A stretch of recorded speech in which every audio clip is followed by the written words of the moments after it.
नमस्कार प्यारे साथियों, कैसे हैं आप लोग। मेरा नाम शुभम वर्मा है और आप सभी का एग्ज़ाम मोड यूपी चैनल पर हार्दिक स्वागत है। आप सभी का यूपी ट्रिपल एससी लेखपाल का एग्ज़ाम बस कुछ ही दिनों बाद होने वाला है और इस समय स्टूडेंट्स की सबसे बड़ी सिरदर्दी है आपकी गवर्नमेंट स्कीम्स। इससे पहले 2 वीडियोज़ जो मैंने इसी चैनल पर बनाई हैं उसमें हमने यूपी गवर्नमेंट की आपकी लेटेस्ट स्कीम और यूपी गवर्नमेंट की आपकी पुरानी स्कीम्स कवर कर ली। इस वीडियो में हम लोग आपकी सेंट्रल गवर्नमेंट की या फिर केंद्र सरकार की नवीनतम स्कीम जो आपकी है, जो 2014 के बाद आपकी लॉन्च करी गई हैं, उन स्कीमों के बारे में जानेंगे और जो हाल ही में करंट अफेयर्स में बहुत ज़्यादा न्यूज़ में रही हैं, जिसके रिलेटेड क्वेश्चन पूछने के बहुत ज़्यादा संभावना है आपके एग्जाम में, उसमें को डिस्कशन करेंगे। तो इस वीडियो में हम लोग आपका डिस्कस करने वाले हैं डिजिटल इंडिया भूमि अभिलेख आधुनिकरण कार्यक्रम को, उसके बाद जी राम जी जो बिल आया है उसको देखेंगे, फिर उसके बाद आपका अमृत सरोवर योजना से रिलेटेड, उसके बाद DDU GKY, देन उसके बाद आपका भारतीय प्राकृतिक कृषि पद्धति कार्यक्रम के बारे में जानेंगे और उसके बाद आपका national mission on edible oil के बारे में जानेंगे, उसके बाद सॉयल हेल्थ कार्ड से रिलेटेड क्वेश्चन, ऐसे ही बहुत इंपॉर्टेंट क्वेश्चन जो एग्जाम में बिल्कुल आपके पूछे जाएंगे, आप देख सकते हैं, वो सब मैं आपके सामने लेके आया हूँ। बहुत ही शानदार वीडियो रहने वाली है, बस आप लोग आखिर तक बने रहिएगा। तो पहले मैं क्या करूँगा, पहले आपको मैं क्वेश्चन आपके सामने रखूँगा, क्वेश्चन पहले आप लोग सॉल्व करेंगे, उसके बाद उस क्वेश्चन से रिलेटेड जो आपकी डिटेलिंग है वो मैं आपको फिर से समझाऊँगा। बस करना क्या है कि आखिर तक बने रहिएगा और कॉपी पेन रखिएगा, नोट करते चलिएगा बेसिक बातें, इससे गारंटी है आपके क्वेश्चन कवर हो जाएंगे। क्वेश्चन नंबर 1 है आपका डिजिटल इंडिया भूमि अभिलेख आधुनिकरण कार्यक्रम DILRMP से रिलेटेड है, के तहत प्रत्येक भूमि के टुकड़े को दी जाने वाली विशिष्ट भूमि पार्सल पहचान संख्या कितने अंकों की होती है। इसे आपको रिसेंटली गवर्नमेंट ऑफ इंडिया ने लॉन्च किया था पिछले 2-3 साल पहले, तो ये बहुत ज़्यादा आपकी न्यूज़ में रहती है।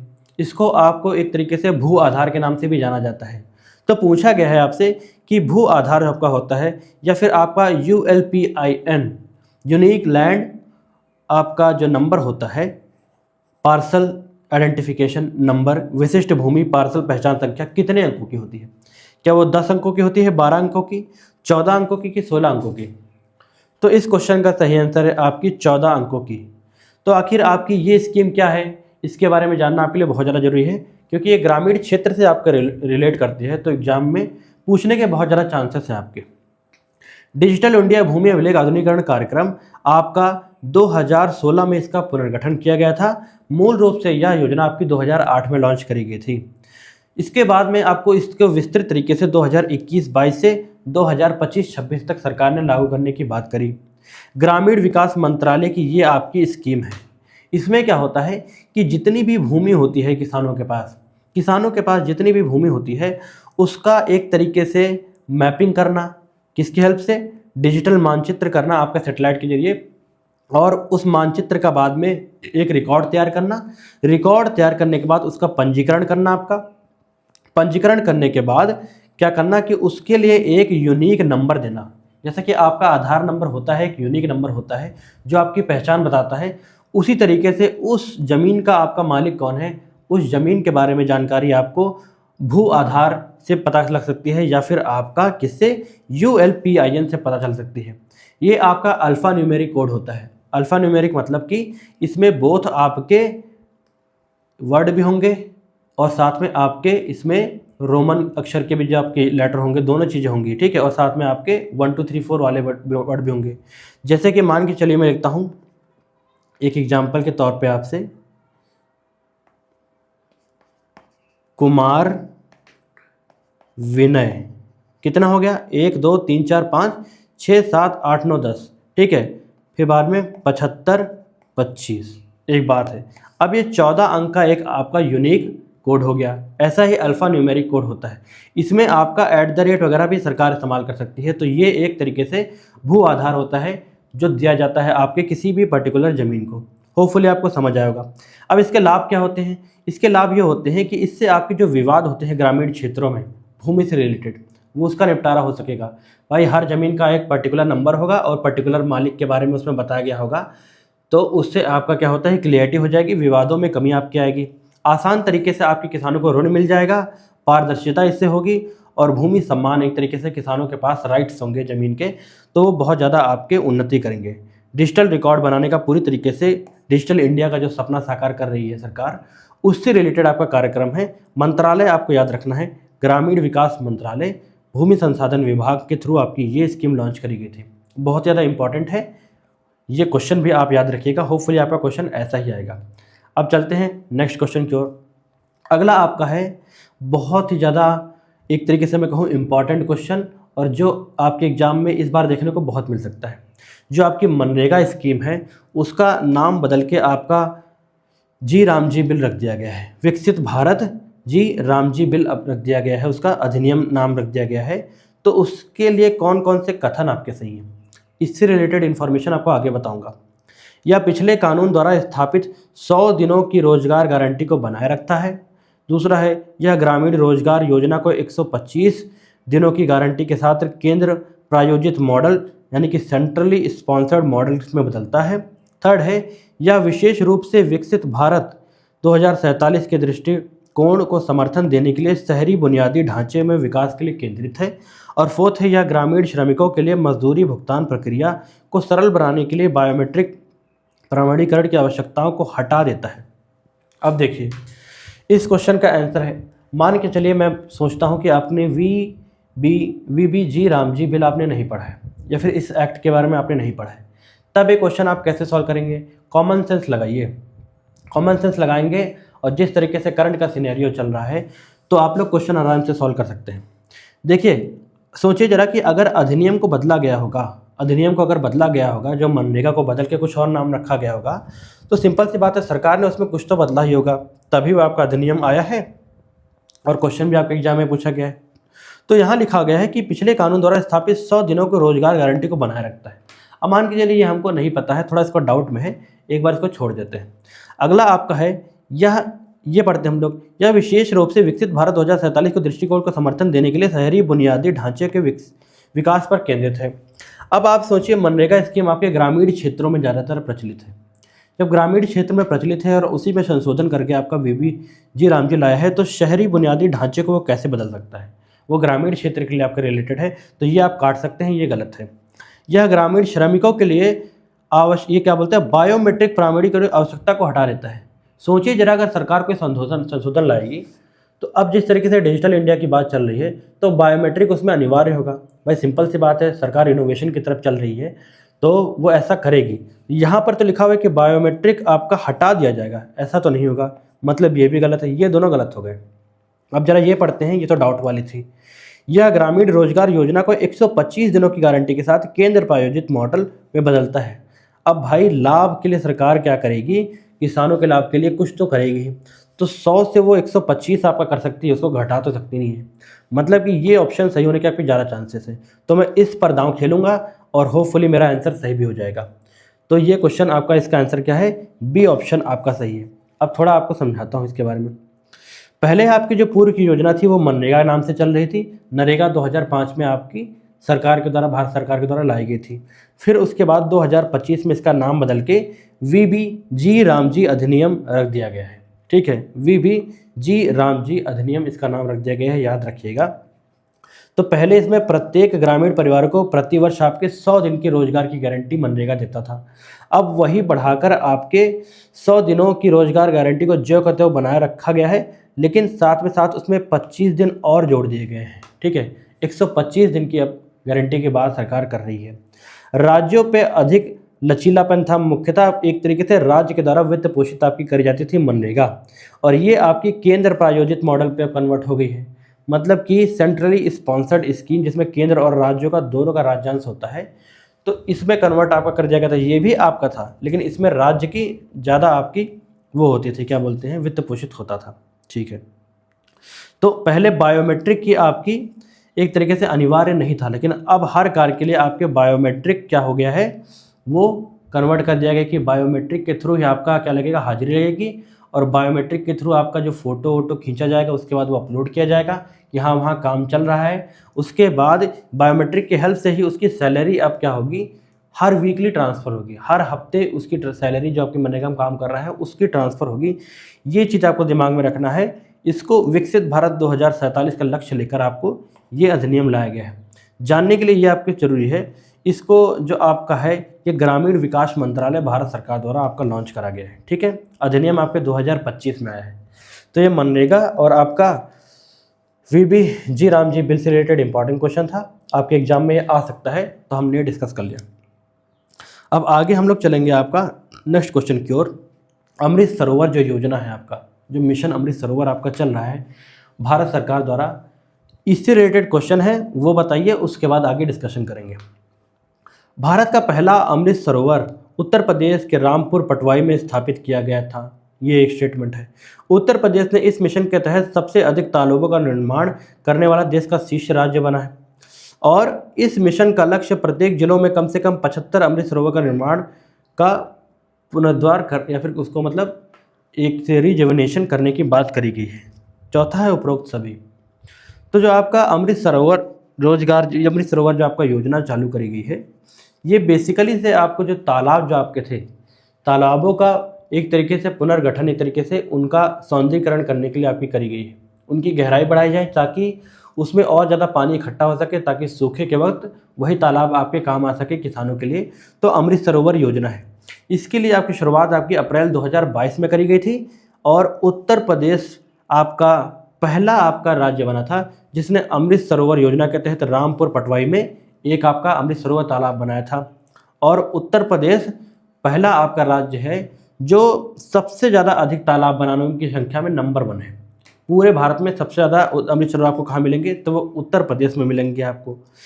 इसके तहत आपके 75 के जितने भी आपके 75 अमृत सरोवरों की बात बनाने की कही गई है। ठीक है, इस मिशन के लक्ष्य में प्रत्येक जिले में, एक जिले में कम से कम 75 अमृत सरोवर होने चाहिए। इसका लक्ष्य भारत सरकार बनाकर चल रही है।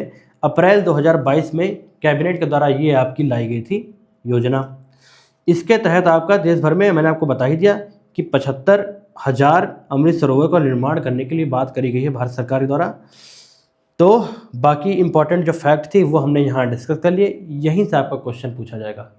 बेसिकली पूछा जाए किस लिए आपका ये लाया गया था, तो ये जल संरक्षण के लिए और भूजल स्तर को सुधार करने के लिए ये आपकी अमृत सरोवर योजना सरकार के द्वारा लाई गई थी।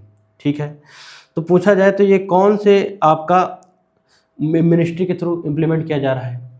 अब आप इसकी जो मिनिस्ट्री है या फिर इसके द्वारा कौन से आपके मंत्रालय के थ्रू ये आपके मिशन अमृत सरोवर लॉन्च करा गया है, ये मुझे कमेंट सेक्शन में बताइए। ये आपके लिए होमवर्क है, बस एक ही क्वेश्चन का होमवर्क दे रहा हूँ। आगे नेक्स्ट हम लोग पढ़ते हैं आपके दीनदयाल उपाध्याय ग्रामीण कौशल योजना के अंतर्गत सामान्य लाभार्थी के लिए आयु सीमा क्या निर्धारित करी गई है। DDU-GKY दीनदयाल उपाध्याय ग्रामीण कौशल योजना के तहत जो भी आपका लाभार्थी होता है उसकी आयु सीमा क्या होनी चाहिए। ठीक है, आयु सीमा आपकी क्या होनी चाहिए जिसके लिए वो आपका एलिजिबल हो सकता है वो फॉर्म भरने के लिए। 18 से 40, 15 से 35, 21 से 45, 18 से 35। तो इस क्वेश्चन का सही आंसर है आपका 15 से 35 साल। कितना है, 15 से 35 साल। अब ये योजना क्या होती है आइए समझ लेते हैं। दीनदयाल उपाध्याय ग्रामीण कौशल योजना आपके ग्रामीण युवाओं के लिए कौशल, रोजगार और सम्मानजनक भविष्य देने के लिए सरकार की एक पहल है। कब लागू हुई, 2014 में आपकी ये लागू हुई थी। किसके द्वारा, ग्रामीण विकास मंत्रालय के द्वारा। याद रखिएगा, ग्रामीण विकास मंत्रालय भारत सरकार द्वारा इसे लागू करा गया। ये आपका नेशनल रूरल लाइवलीहुड मिशन यानी कि राष्ट्रीय ग्रामीण आजीविका मिशन का एक भाग है। कौन सा आपका, DDU-GKY, जिसके तहत आपके क्या करा जाएगा, प्रशिक्षण दिया जाएगा। आपको विभिन्न सेक्टरों में आपके युवाओं को प्रशिक्षण दिया जाएगा ताकि वो रोजगार के साधन आपका बना सके, रोजगार हो सके। तो उसकी वजह से क्या होगा, उनका रोजगार भी उनको मिलेगा और वो अपनी जीवन अच्छे तरीके से चला सकते हैं। प्लेसमेंट लिंक्ड योजना इसके अंदर है, मतलब उन बच्चों को पहले आपको सिखाया जाएगा, उसके बाद प्लेसमेंट उनकी करी जाएगी। सॉफ्ट स्किल ट्रेनिंग करी गई है, निःशुल्क परीक्षण की बात करी गई है। ये सारी चीज़ें इस योजनाओं में आपके भारत सरकार द्वारा रखी गई हैं। ग्रामीण गरीब युवाओं को कौशल प्रशिक्षण देना इस योजना का आपका मेन टारगेट है। उन्हें नियमित वेतन वाली नौकरियां से जोड़ना, परिवारों की आय में वृद्धि करना, रोजगार व स्वरोजगार के अवसर को उपलब्ध कराना आपकी DDU-GKY ग्रामीण कौशल विकास योजना जो है आपकी, इसका मेन लक्ष्य है। 2014 में लागू करी गई ग्रामीण विकास मंत्रालय द्वारा। याद रखिएगा, बहुत इंपॉर्टेंट स्कीम है।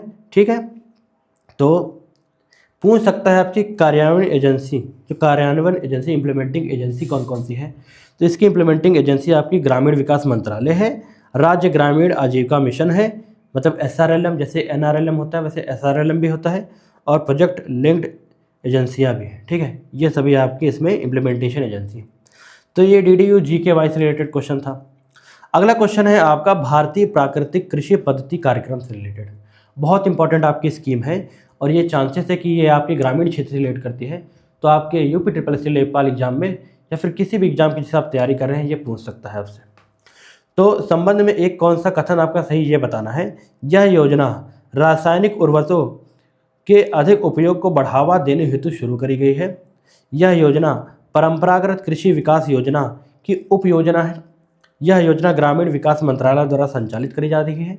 यह योजना केवल बड़े किसानों के लिए लागू है। जो आपकी भारतीय प्राकृतिक कृषि पद्धति कार्यक्रम है, ये आपका परंपरागत कृषि विकास योजना की एक उप योजना है, जिसमें क्या होता है कि प्राकृतिक तौर पे जो आपकी खेती करी जाती है किसानों के द्वारा, जो पहले करी जाती थी, जिसमें नेचुरल फर्टिलाइज़र जैसे कि आपके गांव के गाय का जो गोबर होता है, जो पेड़ की पत्तियां जो सड़ जाती हैं, इन सभी चीज़ों का इस्तेमाल करके खाद के तौर पे इस्तेमाल किया जाता था। और आपके पेस्टिसाइड या फिर रासायनिक जो आपके केमिकल्स वगैरह का छिड़काव, इसको एक तरीके से रोक लगाने की पहल आपकी ये स्कीम करती है। कौन सी? भारतीय प्राकृतिक कृषि पद्धति कार्यक्रम। जो पुराने ज़माने में जिस तरीके से ऑर्गेनिक फार्मिंग हम करते थे, उसकी तरफ एक मुहिम बढ़ाने की सरकार ने बात करी गई है। तो इसका ऑप्शन आपका बी सही है।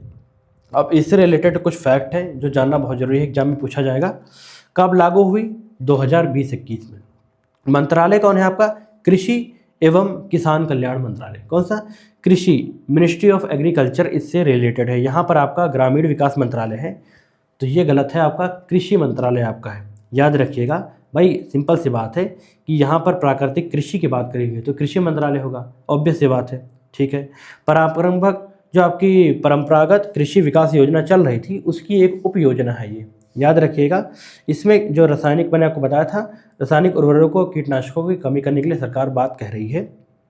तो ये आपका बस बेसिक चीज़ है, हल्का सा दिमाग लगाएंगे तो जो नेचुरल चीज़ें हैं उससे खाद बनानी है और उसको क्या करना है, उसको आपको इसमें फसल में इस्तेमाल करना है, जिसकी वजह से आपकी प्राकृतिक पद्धति से कृषि हो सके। तो ये इंपॉर्टेंट स्कीम थी।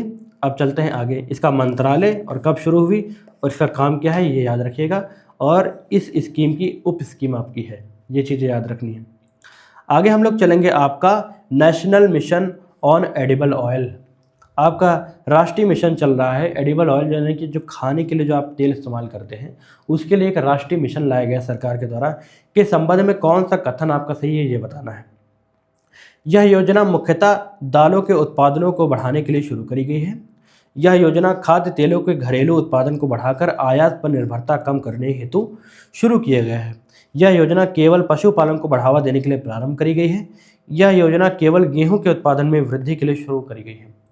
एडिबल ऑयल, जैसे कि आपकी सरसों का तेल आप लोग खाते होंगे घर पे, तो ऐसी चीज़ों को बढ़ावा देने के लिए सरकार क्या कर रही है, आपका ये मिशन लेके आई है, ताकि हम लोग अपने देश में जो उगाते हैं, जो सरसों वगैरह उगाते हैं, उसमें और बढ़ोतरी आ सके, जिसकी वजह से हम लोग आज जो है नेट इम्पोर्टर हैं।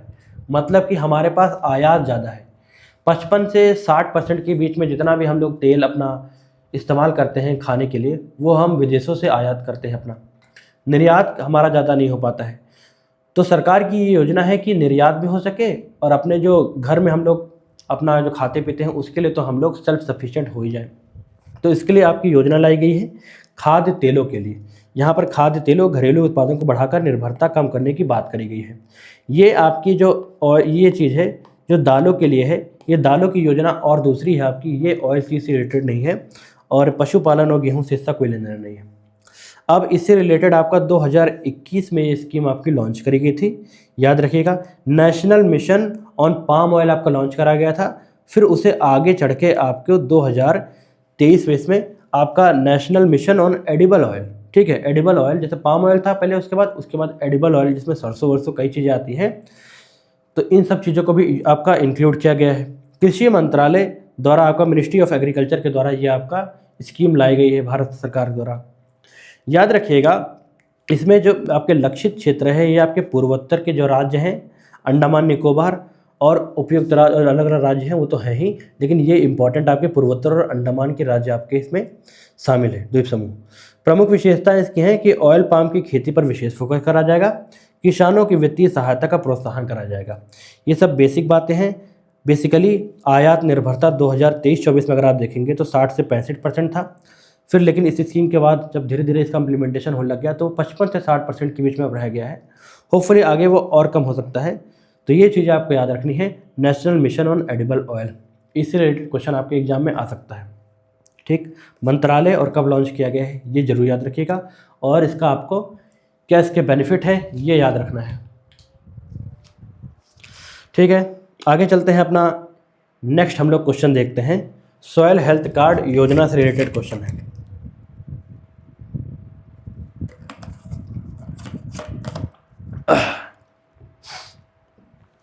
सॉयल हेल्थ कार्ड योजना के संबंध में निम्नलिखित में से कौन सा कथन आपका सही है? यह योजना किसानों को मुफ्त कृषि यंत्र उपलब्ध कराने के लिए शुरू करी गई है। यह योजना मिट्टी की जांच पर किसानों को उर्वरक उपयोग संबंधी वैज्ञानिक सलाह देने हेतु शुरू करी गई है। यह योजना केवल जैविक खेती करने के लिए किसानों के लिए लागू है। यह योजना ग्रामीण विकास मंत्रालय द्वारा संचालित की जाती है। अब इसमें जो कथन सही है, सॉयल हेल्थ कार्ड, एक बेसिकली अगर बात करें हेल्थ कार्ड क्या होता है कि भाई किसी भी इंसान की हेल्थ कैसी है उसके लिए एक जो ब्यौरा है वो एक कार्ड में दे दिया जाता है कि हाँ जी आपका वेट इतना है, आपको डायबिटीज़ है कि नहीं है, ये सारी चीज़ें उसमें लिखित होती हैं। उसी तरीके से सॉयल यानी कि मिट्टी के जांच के लिए आपका अगर हेल्थ कार्ड तैयार किया जाए कि उस मिट्टी में कौन कौन से आपका न्यूट्रिएंट्स की कमी है, कब कब उन पर खाद डालनी चाहिए, कौन कौन सी खाद डालनी चाहिए, कब कब क्या करा जाए, इसमें सिंचाई करी जानी चाहिए, इसमें कौन कौन सी फसल आपकी उगा सकते हैं। तो ये तरीके से आपका सॉयल हेल्थ कार्ड स्कीम आपकी भारत सरकार द्वारा लाई गई। तो इसमें बी ऑप्शन आपका सही है। अब इससे रिलेटेड आपके फैक्ट जानते हैं। ये एक तरीके से सॉयल हेल्थ कार्ड स्कीम है, ये 19 फरवरी 2015 को आपके लागू करी गई। कब लागू करी गई है?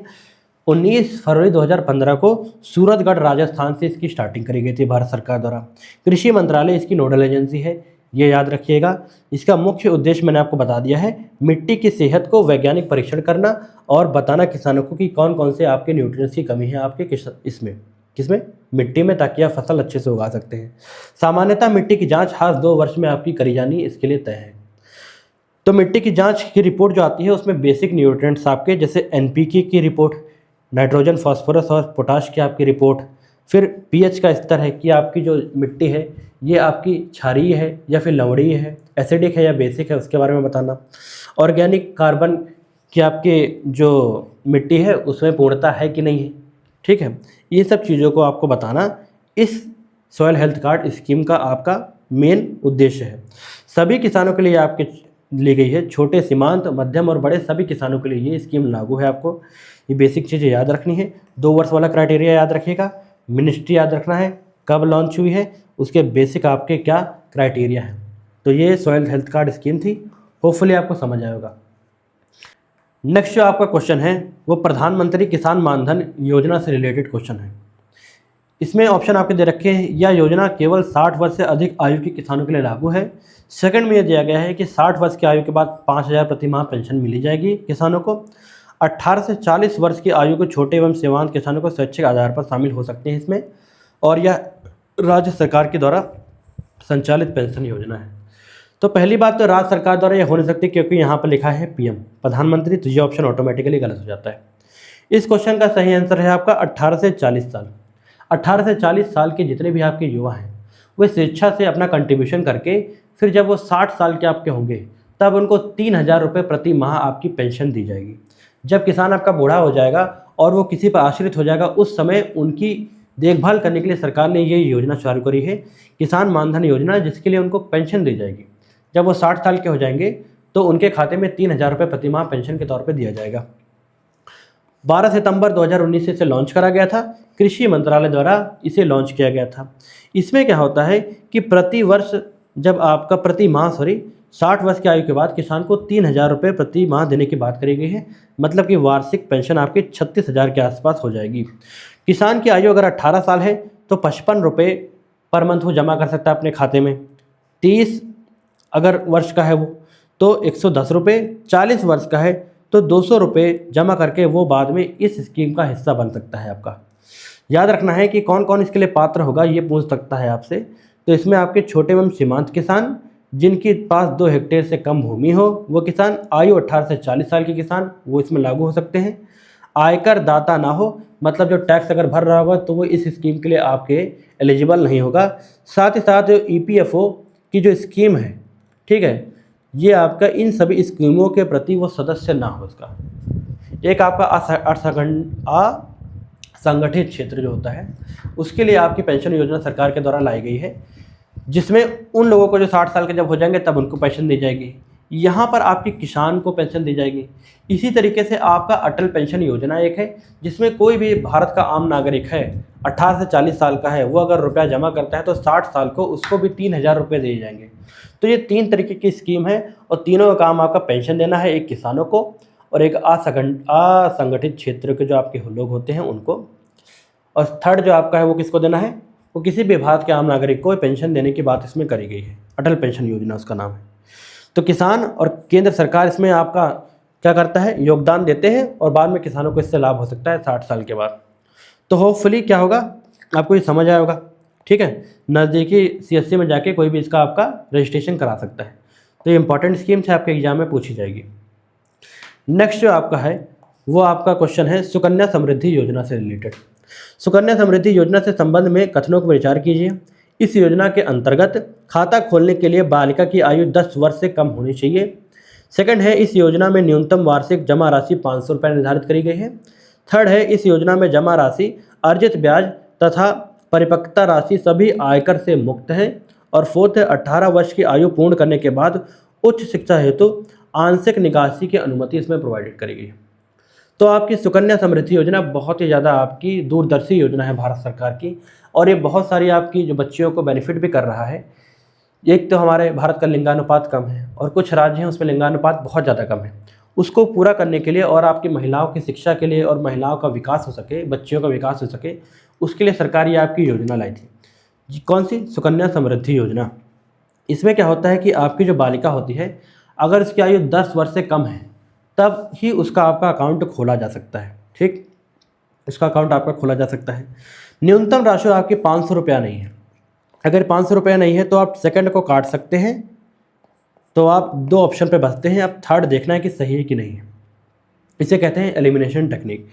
इस योजना की जमा राशि, अर्जित ब्याज, आपकी सभी आयकर जितने भी टैक्स होते हैं, इनकम टैक्स जितने भी तरीके के होते हैं, उन सभी से आपका ये मुक्त है। इसमें किसी भी तरीके का टैक्स आपका नहीं लगता है। जितना भी रुपया आपका जमा होता है वो सूद समेत आपका पूरा वापस मिल जाता है, कोई टैक्स उसमें नहीं लगता है। 18 वर्ष की आयु के बाद पूर्ण उच्च शिक्षा के लिए आंशिक निकासी कर सकते हैं। 18 वर्ष के बाद अगर लड़की आपकी हो गई है और उसको पढ़ने के लिए, आपके उच्चतम शिक्षा के लिए आपको रुपये चाहिए, तो जितना भी पिछले वित्तीय वर्ष में रुपया था उसका आधा रुपया आप निकाल सकते हैं अपनी बच्ची के लिए, पढ़ाई के लिए। बाकी रुपया वो 21 साल की जब हो जाएगी, जब उसकी शादी करने की उम्र होगी, तब उसको निकालने की अनुमति आपकी होगी। किसको अनुमति होगी? बच्ची को अनुमति होगी, याद रखिएगा। तो 22 जनवरी 2015 को इसे लॉन्च करा गया था। पानीपत हरियाणा से इसको प्रधानमंत्री मोदी ने लॉन्च किया था। मिनिस्ट्री ऑफ फाइनेंस या फिर वित्त मंत्रालय इसका नोडल एजेंसी। याद रखिए, अभी तक हमने मिनिस्ट्री ऑफ एग्रीकल्चर पढ़ रहे थे, ये मिनिस्ट्री ऑफ फाइनेंस या फिर वित्त मंत्रालय द्वारा सुकन्या समृद्धि योजना आपकी लाई गई थी। मुख्य उद्देश्य इसका मैंने आपको बता दिया है, बालिकाओं का उत्थान करने के लिए इसे लाया गया है। 10 वर्ष से कम आयु अगर होगी तभी बालिकाओं का खाता आपका खोला जा सकता है, और एक परिवार में केवल 2 बालिकाओं का खाता इसमें खोला जा सकता है। अगर जुड़वा बालिकाएं हैं तो उसके लिए एक्सेप्शन या छूट दी जाती है, तो उसमें 1, 2 और +1 मतलब 3 लोग का खाता खोला जा सकता है। ठीक है, ये हो गया। और एक तरीके से ये आपकी टैक्स बेनिफिट से आपका एग्जम्प्ट होती है, मतलब इस पर कोई टैक्स आपका नहीं लगता है। ब्याज दर सरकार के द्वारा आपका इंटरेस्ट रेट जो होता है वो तय करा जाता है समय समय पर, इसलिए कोई फिक्स नहीं है। और न्यूनतम वार्षिक जमा राशि आपकी 250 रुपये है। मिनिमम आपका 250 रुपये जमा कर सकते हैं और मैक्सिमम आपका कितना रुपये जमा कर सकते हैं? 1.5 लाख रुपये आपका जमा कर सकते हैं। तो ये चीज़ आपको याद रखनी है, ठीक है। जमा होती है इसमें 15 साल तक की होती है। ये कुछ बेसिक चीज़ें हैं। 21 साल के बाद शादी जब होगी तब उसको निकाल के उसकी शादी भी कर सकते हैं। तो ये इंपॉर्टेंट था। डाकघर में इसे आपका पोस्ट ऑफिस में अकाउंट होना चाहिए, ये याद रखिए, ठीक है। तो ये सब बेसिक चीज़ें थी इससे रिलेटेड, और होपफुली आपको सुकन्या समृद्धि से रिलेटेड जो भी डाउट था पूरा क्लियर हो गया होगा। अब नेक्स्ट क्वेश्चन की ओर चलते हैं। नेक्स्ट क्वेश्चन है आपका लखपति दीदी योजना। नवीनतम योजना है, बहुत ज़्यादा न्यूज़ में रहती है, कई बार इसको हाईलाइट भी रही है, न्यूज़पेपर्स में आई है और मीडिया इसे कई बार दिखाता रहा है, तो होपफुली इससे क्वेश्चन आपका एग्जाम में पूछा जा सकता है। लखपति दीदी योजना के अंतर्गत स्वयं सहायता समूह से जुड़ी महिलाओं को कितनी वार्षिक आय प्राप्त करने के लिए प्रोत्साहित किया जाता है? 50,000 रुपये, 1 लाख, 2 लाख या फिर 5 लाख? तो इस क्वेश्चन का सही आंसर है आपका 1 लाख रुपये। कितना? 1 लाख रुपये। अब ये स्कीम आपकी क्या है? इस स्कीम में बेसिकली आपकी जो स्वयं सहायता समूह की जो महिलाएं हैं उनकी आय बढ़ सके, उनको रोजगार के नए साधन मिल सके, जिसकी वजह से मिनिमम आपका सैलरी उनकी क्या होगी, 1 लाख रुपए प्रति सालाना हो सके, जिसके लिए आपका भारत सरकार बहुत ज़्यादा प्रयास कर रही है। शुरुआत में प्रारंभिक में इसे 2 करोड़ महिलाओं को इनमें जोड़ा गया है और लक्ष्य रखा गया है कि अब इसमें 3 करोड़ महिलाओं को जोड़ा जाएगा। तो ये सरकार की पहल है। 15 अगस्त 2023 को इसे लॉन्च किया गया था। मिनिस्ट्री ऑफ रूरल डेवलपमेंट या फिर ग्रामीण विकास मंत्रालय द्वारा इसे लाया गया है। याद रखिएगा, ग्रामीण विकास मंत्रालय द्वारा इसे लाया गया है। इसमें आपकी सेल्फ हेल्प ग्रुप से जुड़ी महिलाएं या फिर आपकी कह सकते हैं स्वयं सहायता समूह से जुड़ी महिलाएं इसमें आपका 1 लाख या उससे अधिक वार्षिक आय आपका बना सकती हैं। महिलाओं के कौशल प्रशिक्षण इसमें दिया जाएगा और स्वरोजगार के लिए उनके साधन दिए जाएंगे। तो ये चीज़ें बेसिक आपको याद रखनी है। अब कौन कौन इसमें पात्र है, ये चीज़ आपके लिए जानना बहुत ज़रूरी है। स्वयं सहायता समूह की महिलाएं और दूसरा है आपका ग्रामीण क्षेत्रों की जो महिलाएं हैं वो भी लिंक कर सकती हैं स्वयं सहायता समूह में, वो लोग जुड़ के उसके बाद आगे इस योजना का लाभ ले सकती हैं। NRLM national rural livelihood mission network से जुड़ी महिलाएं हैं, वो भी इसमें लाभार्थी आपकी होंगी। ये चीज़ें आपको याद रखनी है। किन किन क्षेत्रों में काम को बढ़ावा दिया गया है, तो कृषि, फूड प्रोसेसिंग, आपका डेयरी, हैंडीक्राफ्ट, पशुपालन और छोटे जो व्यापार होते हैं जैसे कि हथकरघा वगैरह, इन सब चीज़ों के लिए आपको बात करी गई है। तो बेसिक आपका कितना मिनिमम सैलरी की बात करी गई है, 1 लाख रुपए। कौन सा मंत्रालय है आपका? ग्रामीण विकास मंत्रालय। कब लॉन्च किया गया? 2023 में। ये बेसिक चीज़ें याद रखनी है, ठीक है। तो ये इंपॉर्टेंट था, होपफुली आपको समझ आएगा। अब नेक्स्ट क्वेश्चन की ओर चलते हैं। अगला आपका क्वेश्चन है अटल पेंशन योजना से रिलेटेड। फ्रेंड्स, अगर आपको ये वीडियो इन्फॉर्मेटिव लग रही हो कि किसी भी एग्जाम की आप तैयारी कर रहे हैं तो उसके लिए आपकी ये वीडियो बहुत ज़्यादा हेल्पफुल रहने वाली है। तो अगर इन्फॉर्मेटिव लग रही है तो इस वीडियो को जरूर लाइक कीजिए और चैनल पर नए हैं तो चैनल को जरूर सब्सक्राइब कीजिए और अपने दोस्तों तक जरूर शेयर कीजिए ताकि उन्हें भी इस वीडियो का लाभ मिल सके। अटल पेंशन योजना से रिलेटेड क्वेश्चन है। अटल पेंशन योजना के संबंध में निम्नलिखित में से कौन सा कथन आपका सही है, ये बताना है। यह योजना केवल किसानों के लिए शुरू करी गई पेंशन योजना है और इस योजना में अंतर्गत 60 वर्ष की आयु के बाद 1,000 से 5,000 तक का गारंटी मासिक पेंशन का प्रावधान दिया गया है। यह योजना कृषि एवं किसान कल्याण मंत्रालय द्वारा लाया गया है और इस योजना में केवल 40 वर्ष से अधिक आयु के व्यक्ति आवेदन कर सकते हैं। तो देखिए, ये पेंशन योजना जैसे किसान की आपकी थी उसी की तरीके से आपकी अटल पेंशन योजना भी है। 18 से 40 साल के जो आपके युवा हैं वो इसमें शामिल हो सकते हैं और 60 वर्ष के बाद उनको आपको 3,000 से लेकर 5,000 तक की पेंशन दी जाएगी। मैक्सिमम आपका 5,000 तक की अब सरकार सोच रही है, 3,000 से 5,000 तक की पेंशन इनको दी जा सकती है। 9 मई 2015 को इसको लॉन्च किया गया था, मिनिस्ट्री ऑफ फाइनेंस के द्वारा या फिर वित्त मंत्रालय के द्वारा लॉन्च किया गया था। मैक्सिमम आपका प्रति माह 5,000 देने की सरकार बात कर रही है 60 साल के बाद। मिनिमम 1,000, 2,000, 3,000, 4,000, 5,000 ऐसे जैसा कंट्रीब्यूशन होता है उस हिसाब से उनको मिल सकता है। ये आपको याद रखना है, ठीक है। ये बेसिक चीज़ें हैं। तो इसमें PFRDA एक इम्पॉर्टेंट बॉडी है, pension fund regulatory development authority, जो इस स्कीम की इम्प्लीमेंटिंग बॉडी है या फिर इम्प्लीमेंटिंग जो आपका क्रियान्वयन कर रही है वो ये आपकी निकाय कर रही है, pension fund regulatory development authority. ये याद रखना है, बेसिक चीज़ें हैं। 18 साल का अगर है कोई आपका बंदा तो वो आपका 210 रुपये, इसी तरीके से आगे बढ़ चढ़ के ये आपको याद नहीं रखना है, लेकिन मिनिमम याद रख सकते हैं कि 210 रुपये आपको जमा करने हैं। और ये आपकी इनकम टैक्स जो आपका लिमिट है उससे आपका ये एग्जम्प्ट होगा और जो लोग इनकम टैक्स भर रहे हैं वो इस स्कीम का लाभ नहीं ले सकते हैं। ये चीज़ें याद रखनी है, बेसिक चीज़ें हैं, उसी तरीके से आपका है। होपफुली आपको ये क्वेश्चन भी समझ आया होगा। अब चलते हैं अपने नेक्स्ट क्वेश्चन की ओर। समग्र शिक्षा योजना 2.0 से रिलेटेड क्वेश्चन है। यह योजना केवल प्राथमिक स्तर की शिक्षा के लिए लागू करी गई है। समग्र शिक्षा 2.0 प्री प्राइमरी से कक्षा 12 तक की समेकित स्कूली शिक्षा योजना है। समग्र शिक्षा 2.0 केवल राष्ट्रीय शिक्षा नीति 2015 के अंतर्गत चलाई जा रही है। यह योजना केवल उस शिक्षा संस्थानों के लिए लागू करी गई है जो आपका जो समग्र शिक्षा 2.0 है, ये एक बहुत ही ज़्यादा महत्वाकांक्षी योजना है और पास्ट में जितनी भी इम्पोर्टेंट आपकी शिक्षा से रिलेटेड स्कीमें चल रही थी भारत सरकार के द्वारा, उन सभी को एक तरीके से ये मिलाकर नई स्कीम आपकी लाई गई है।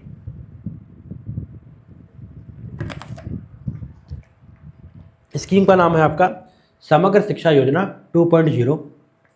इसमें जैसे आपकी सर्व शिक्षा अभियान, स्कूल चलो हम, ये सब जो अभियान जितने भी शामिल थे, इन सभी चीज़ों को आपका जोड़ा गया है। जैसे राष्ट्रीय माध्यमिक शिक्षा अभियान, टीचर्स एजुकेशन या फिर शिक्षा की जो शिक्षक की शिक्षा का जो अभियान था उसको चालू करा गया था। इन सभी जोड़ के आपकी एक समग्र शिक्षा योजना 2.0 लाई है। इसमें आपका क्या होता है कि 2.0 में प्री प्राइमरी से लेकर 12वीं कक्षा तक का जो आपके स्कूली छात्र हैं उनकी शिक्षा की योजना ये लाई गई है, ये याद रखना है आपको। तो इसमें क्या है, 2000 जो आपकी 20 में जो आपकी न्यू एजुकेशन पॉलिसी है समग्र शिक्षा 2.0 में राष्ट्रीय शिक्षा नीति 2020 को शामिल करते हुए डिजिटल लिटरेसी, एआई की हेल्प से लिटरेसी और डिजिटल बोर्ड के थ्रू आपका एजुकेशन देना स्कूलों में, इन सब चीज़ों को शामिल करते हुए एक आपका क्लब करके एक इम्पॉर्टेंट स्कीम बनाई गई जिसका नाम है समग्र शिक्षा स्कीम 2.0।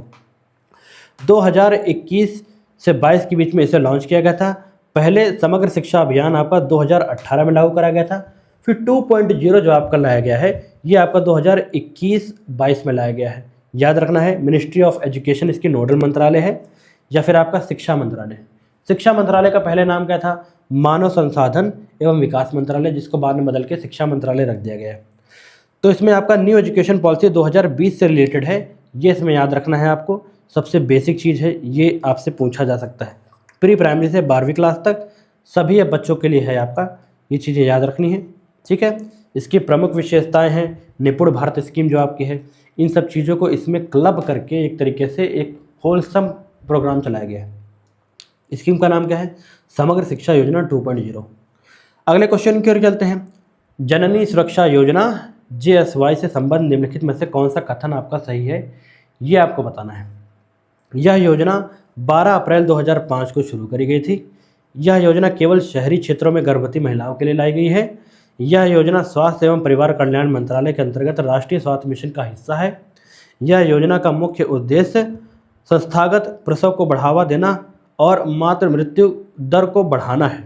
अब देखिए, इस क्वेश्चन का जो आपका है जननी सुरक्षा योजना, सही आंसर है आपका सी ऑप्शन। कौन सा है, योजना आपके परिवार कल्याण मंत्रालय द्वारा लाई गई है। तो इसके अंतर्गत नेशनल हेल्थ मिशन है, उसके थ्रू राष्ट्रीय स्वास्थ्य मिशन का हिस्सा आपका है कौन सा, जननी सुरक्षा योजना।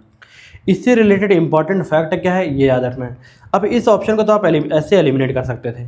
यहाँ पर लिखा गया है कि मातृ मृत्यु दर को बढ़ाना है।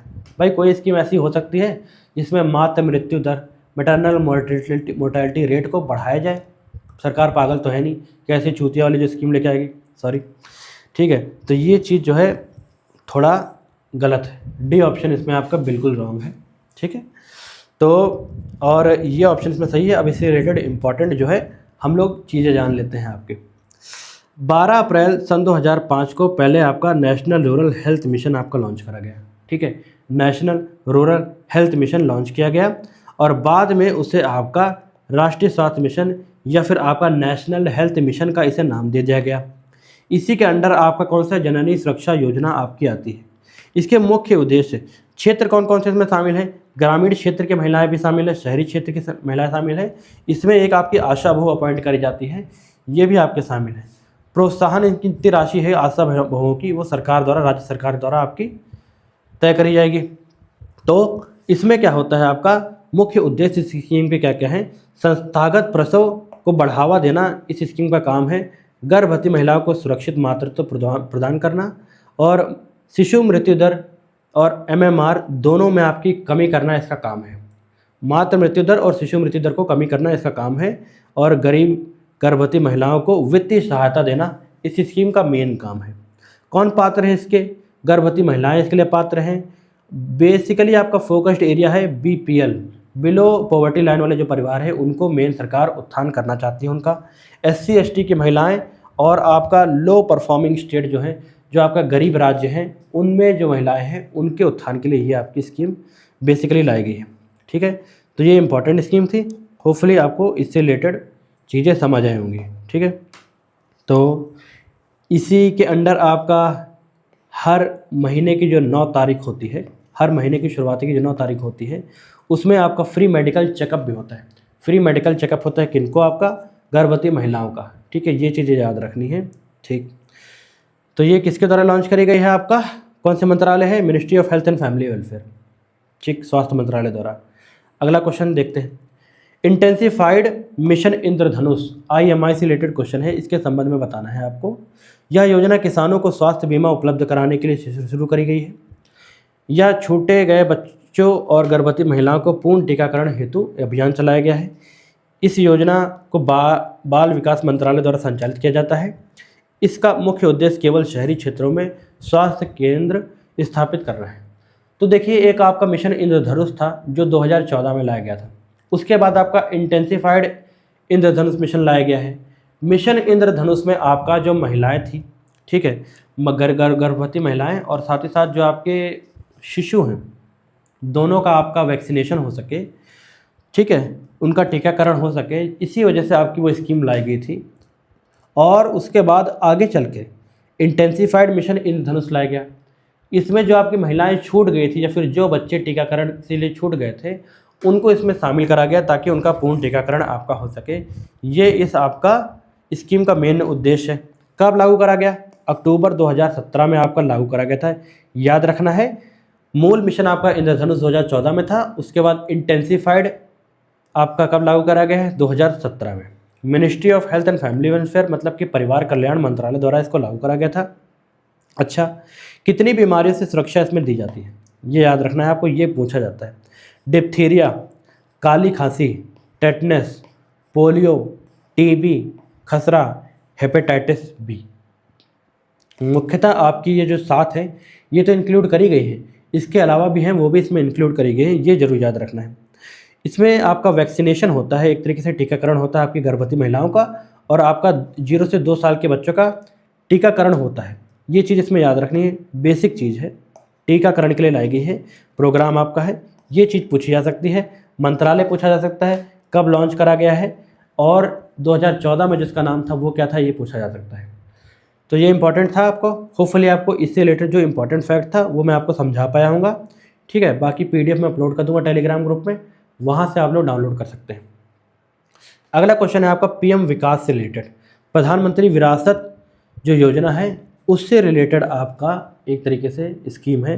प्रधानमंत्री विरासत का संवर्धन योजना के संबंध में कौन कौन सा कथन सही है, ये बताना है। यह योजना केवल ग्रामीण क्षेत्रों की सड़क निर्माण के लिए बनाई गई है। यह योजना अल्पसंख्यक समुदायों के कौशल विकास, उद्यमिता, नेतृत्व विकास के लिए शुरू करा गया है। यह योजना केवल महिलाओं को उच्च शिक्षा के लिए छात्रवृत्ति प्रदान करता है। यह योजना कृषि ऋण माफी के लिए केंद्र सरकार द्वारा लागू करी गई है।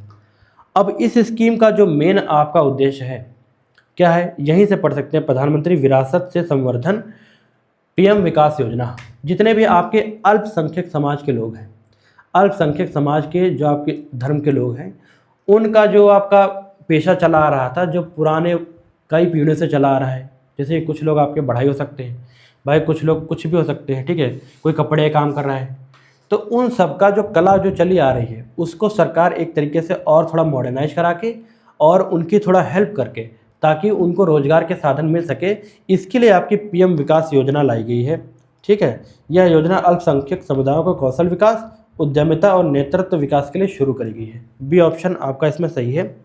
कब लागू करी गई है? 2023 में इसे लागू करा गया था।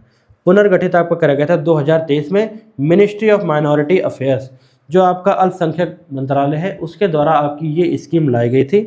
इसमें आपके जितने भी अधिसूचित अल्पसंख्यक समुदाय हैं ये इसमें शामिल हैं। ये चीज़ इसमें याद रखना है।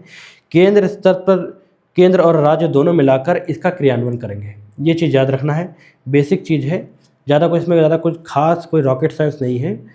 बेसिकली उनके कौशल का विकास करके उनको रोजगार के साधन आपका सृजन कराना PM विकास का काम है।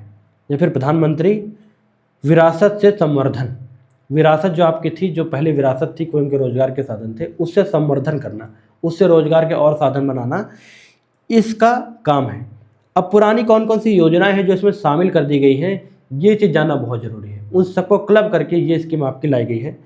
सीखो और कमाओ एक आपकी स्कीम थी, नई मंजिल नई रोशनी, उस्ताद स्कीम, हमारी धरोहर स्कीम, ये जो टोटल जितनी भी स्कीम है इन सभी को अब पीएम विकास स्कीम में आपका क्या कर दिया गया है, इंक्लूड कर दिया गया है और एक आपका होलसम स्कीम लॉन्च करी गई है पीएम विकास के नाम से। तो ये था ये स्कीम भाई याद रखनी है, ठीक है। ये जो स्कीम है पुरानी स्कीम है, ये मैं कल कवर कराऊंगा एक तरफ से आपको, तो वहाँ से हम लोग देख लेंगे, लेकिन उन सभी का अब नया रूप क्या है, पीएम विकास योजना। तो होपफुली आपको समझ आएगा। इसमें कौशल विकास काम करना है, महिलाओं का सशक्तिकरण करना इसका उद्देश्य है, बेहतर रोजगार प्रोवाइड कराना है, सामाजिक आर्थिक विकास करना है और क्या करना है, विरासत और कौशल का संरक्षण करना भी इसका मेन उद्देश्य है। भाई जो कुछ लोग हैं पुराने कारपेंटर जो इतने खतरनाक इतने गजब काम करते थे, अब पीढ़ी दर पीढ़ी अगर वो ट्रांसफ़र भाई नहीं होगा तो आगे चल के वो चीज़ें ख़त्म हो जाएंगी। जब वो चीज़ें ख़त्म हो जाएंगी तो आपका जितने भी आपके वेस्टर्न जो देश हैं उनकी कला हमारे देशों पर हावी हो जाएगी, ठीक है। तो इन सब चीज़ों को बचाने के लिए भी ये आपका पीएम विकास स्कीम काम करती है। तो ये आपका था, इस तरीके से हमने जितनी भी आपकी केंद्र सरकार की नवीनतम योजनाएं थी वो हमने सभी इस वीडियो में कवर कर ली। अब आपको कहीं से भी एक्स्ट्रा पढ़ने की ज़रूरत नहीं है। इससे आपका यूपी पीसीएस तक का, यूपीएससी आईएएस तक की जितनी भी पूछे जाती हैं चीज़ें सब मैंने आपको समझा दिया है। ये आपकी यूपी ट्रिपल लेखपाल के लिए आपका बिल्कुल एक कहिए तो रामबाण आपकी वीडियो है, जहाँ से जो भी आपका आएगा तो आप लोग कवर कर सकते हैं। तो अगर आपको ये वीडियो फ्रेंड्स इन्फॉर्मेटिव लगी हो तो इस वीडियो को ज़रूर लाइक कीजिए, अपने दोस्तों के साथ इस वीडियो को ज़रूर शेयर कीजिए और चैनल पर नए हैं तो सब्सक्राइब दबाइए और बेल आइकन को प्रेस कर लीजिए ताकि अगली बार जब भी मैं वीडियो डालूँ आपके पास वो पहुँच सके। ऐसे ही कल मैं एक और वीडियो आपके लिए लाऊंगा जो आपकी केंद्र सरकार की पुरानी योजनाएं थी उससे रिलेटेड होगा। इसी तरीके से हम आपका टोटल स्कीम का 4 वीडियो में मैंने आपका स्कीम से रिलेटेड टॉपिक आपका पूरा कवर करा दिया है। होपफुली आपको ये वीडियो अच्छी लगी हो। मिलते हैं नेक्स्ट वीडियो में। जय हिंद, जय भारत।